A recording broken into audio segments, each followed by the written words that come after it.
अस्सलाम वालेकुम।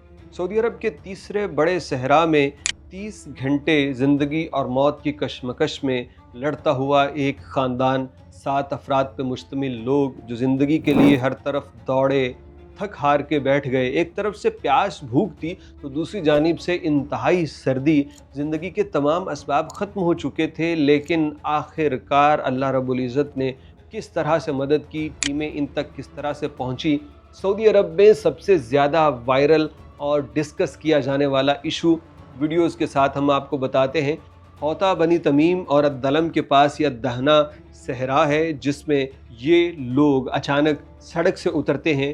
पिकनिक मनाने के चक्कर में, मौसम एंजॉय करने के चक्कर में रास्ता भूल जाते हैं और फिर क्या कुछ हुआ वो भी बतलाते हैं। पहले ज़रा ये वीडियोज़ देख लीजिए।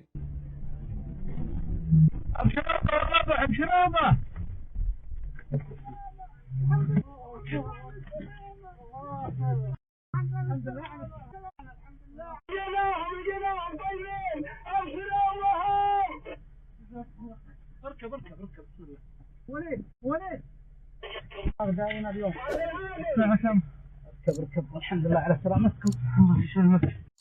الاهل وين؟ الاهل قدام. وين نروح؟ بشركم المفقودين لقاهم سالمين الحمد لله على سلامتهم. बतलाया गया है कि ये लोग पूरा एक ख़ानदान था जिसके अंदर बच्चे, ख़वातीन और मर्द भी शामिल थे। ये सड़क से नीचे उतरे और आहिस्ता आहिस्ता चलते चलाते ये तकरीबन कोई 25 किलोमीटर सड़क से दूर चले गए और उसके बाद इन्हें कुछ भी नज़र न आया, क्योंकि हर तरफ सहरा था, रेत थी, कहीं कोई ज़िंदगी के आसार नहीं थे। मोबाइल फ़ोन बंद हो चुके, जीपीएस काम नहीं कर रहा, जितनी भी प्रिकॉशंस थी वो तमाम डेड हो चुकी और अब एक ही रास्ता था कि ये किसी तक पहुँचें या कोई इन तक पहुँचे। इन्होंने अपने तरफ से पूरी कोशिश कर ली, लेकिन ये कामयाब ना हो पाए। मुख्तलिफ सिमतों में निकल गए, लेकिन थक हार के बैठ गए, क्योंकि सर्दी रात को बुरा हाल करती थी और दिन की गर्मी और प्यास इनको आगे नहीं बढ़ने देती थी। फिर इन लोगों ने शायद जहन में सोच लिया होगा कि अब बस मौत का इंतज़ार करेंगे, क्योंकि यहाँ पे सहरा के अंदर मैक्सिमम कोई 4 दिन, 5 दिन, 1 हफ़्ता जी लेगा और इनको 30 घंटे हो चुके थे यहाँ पे गुम हुए।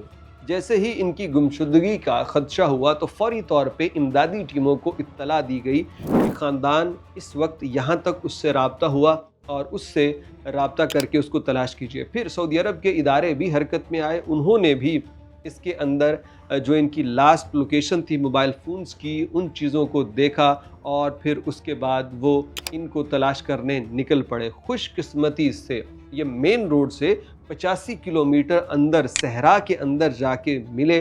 खुशकिस्मती से जितने भी ड्रोन्स, जितनी भी गाड़ियां लगी थी, उन्होंने पूरा इलाका छान मारा और कहते हैं कि तकरीबन 80 किलोमीटर का इलाका छान मारा। यानी अगर आप अंदाज़ा करें तो पाकिस्तान का कोई बहुत बड़ा शहर इतने रकबे पे मुश्तमिल होगा, तो ये इतना पूरा इलाका इन्होंने छान मारा और आखिरकार इन लोगों तक पहुँचे और इनको ज़िंदा बचा लिया। जब ये वहाँ पे पहुँचे, जो आवाज़ें थी, जो जज्बात थे, वो तो आपने देखे, लेकिन इसकी इब्तिदा कहाँ से हुई? सवाल तो ये है।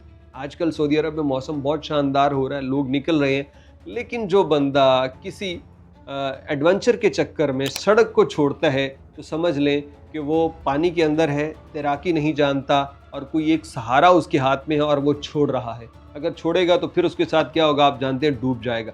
तो सहरा भी ऐसा ही है, ये रेत का समंदर है, इंसानों को अपने अंदर डबो लेता है। ज़रूर पिकनिक मनाइए, ऐसे मकामात की तरफ ज़रूर जाइए, लेकिन सड़क को मत छोड़िए। सड़क आपको कहीं ना कहीं तो ले ही जाती है। सड़क पे आप गाड़ी ख़राब हो गई, रुक गए, कोई ना कोई तो आप तक पहुंच ही जाएगा। लेकिन ये सहराओं में जाना, ये भटकना, मोबाइल फ़ोन, हर एक चीज़ जब जवाब दे जाए तो फिर वो जो ज़िंदगी है ना, अल्लाह माफ़ करे, कई लोगों की इस पे फ़िल्म्स भी बन चुकी हैं, किस तरह लोग एक एक सांस करके अपनी जान दे देते हैं। तो खैर अल्हम्दुलिल्लाह ये पूरी फैमिली बचा ली गई अल्लाह के फजल करम से। और इसमें जो कारकुन हैं, जो सऊदी अरब के अंदर वॉलंटरी काम करते हैं ये इदारे, उनकी अनथक मेहनत थी। अल्लाह रब्बुल इज़्ज़त सबको जज़ा दे।